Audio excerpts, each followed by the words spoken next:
It's maybe the ultimate frustration of anybody trying to learn how to play guitar. You want to learn songs, duh. So you look up Wonderwall and you realize you're going to have to play chords to make some music happen. With great pain and frustration, you do it. Surprisingly, you make a pretty clean sounding chord. Then it happens. You run into the brick wall that is trying to change chords fast enough so that humans can perceive the sounds you're making as music. In this video, we're going to talk about how to change chords quickly, and I'm going to show you the one exercise in existence that will actually help you change chords faster. If you're progressing well in guitar, but you're tired of having to set up camp for the night every time a chord change happens, you're in the right spot. And if you've been following my roadmap on how to play guitar, right now we're in level 1. Okay, so the only piece of equipment you're going to need for this exercise besides a guitar is called a metronome. A metronome is a device that helps keep a steady tempo. The good news is I know for a fact that you already have one. If you're watching a YouTube video, then you definitely have access to Google. And if you Google the word metronome, there's literally one built into Google. It's not a website or anything, it's literally just built into Google like the dinosaur game.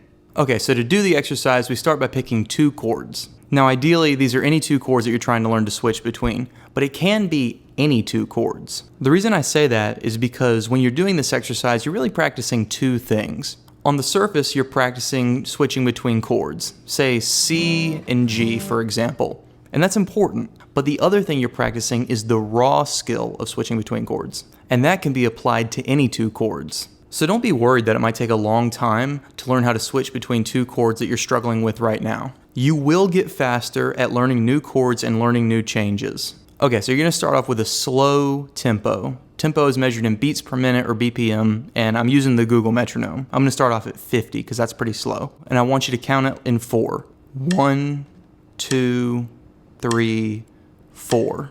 The way this exercise works is on the first beat, you play the chord. Like I said, we'll just stick with C and G for this example. We'll start with C. So it would be 1, 2, 3, 4. Now when C plays, it has to be clean, there can be no buzzing or wrong notes. You have to practice this part well. Once you play the chord on the first beat, you have 3 beats to change the chords. And when the 1 beat rolls around again, you gotta have your next chord ready. So it would be something like this. 1, 2, 3, 4. 1, 2, 3, 4. Now what I did there, and the key to this exercise, is to not let the chords keep ringing out as the 3 change beats play. So what this exercise isn't is this. 1, 2, 3, 4. 1, 2, 3, 4.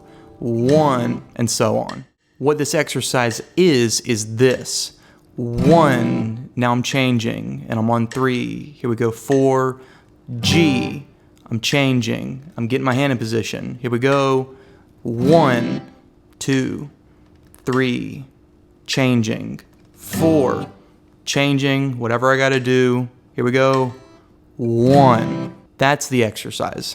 So like I said, the chords gotta ring out on the first beat, but on the 3 beats, you can change your hand, you can look at the fretboard, you can go get a sip of water, I don't care what you gotta do. Your only responsibility is making sure that on the downbeat, which is the 1, on the downbeat in the next measure, you have your chord ready to be played to perfection. Now to be clear, this is not music. You're not so much playing the guitar as you are practicing the guitar, or maybe a better way to say it would be you're working at the guitar. Find that space where you're outside of your comfort zone, but you can still do it and spend a lot of time practicing there. The other key to this exercise, and for the aspiring shredders among us, what I'm about to say is the key to getting faster at anything on guitar, is to actually exceed your ability level and try sincerely to practice there a little bit. So what do I mean? In that example, we played at 50 beats a minute. Let's say you can handle that. Let's say 70 beats a minute is kind of right there outside of your comfort zone, but you can still do it. You need to be finishing off your practice sessions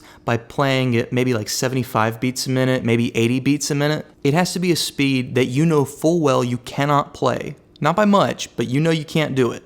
And you have to genuinely try to do it. If you don't genuinely try, you're not gonna get anything out of the exercise. And just to torture myself, I wanna show y'all what that looks like. So I can pretty much switch between open chords, so I'm gonna modify this exercise to make it a bit harder.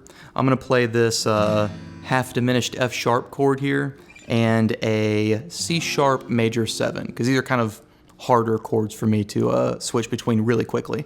And I'm also going to switch between them every beat instead of every measure. So I have 105 beats a minute pulled up here. You're going to see this is outside of my comfort zone, but I can still do it. This is where, if I was trying to practice this chord change, this is where I would do most of my practicing. 2, 3, 4. So it's difficult, but I can still do it. If I bump this up to 125 beats a minute, you're going to see that I can't really do it.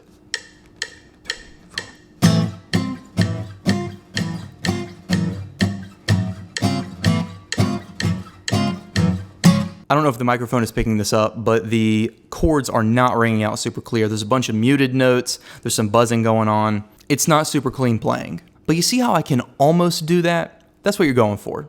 I would finish off my practice sessions this way. So that's it. I've armed you with the only exercise for changing chords that actually exists. Now, the reason I keep saying that is because I want you to understand that there are other exercises for learning how to change chords.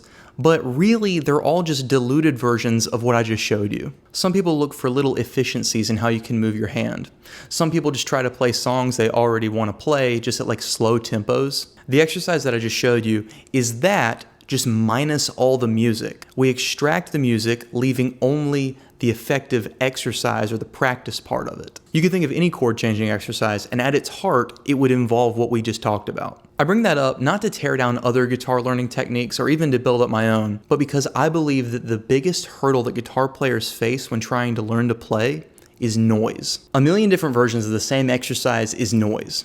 Scrolling endlessly looking for the perfect lesson video is noise. Anything that distracts you from picking a simple path forward and just practicing is noise. The simple, unsexy truth is that you can make this or any skill on guitar as complex as you like, but your practice is only going to be as effective as the degree to which it reflects the basics. If you want a simple, effective method for learning guitar that cuts out the noise, click here.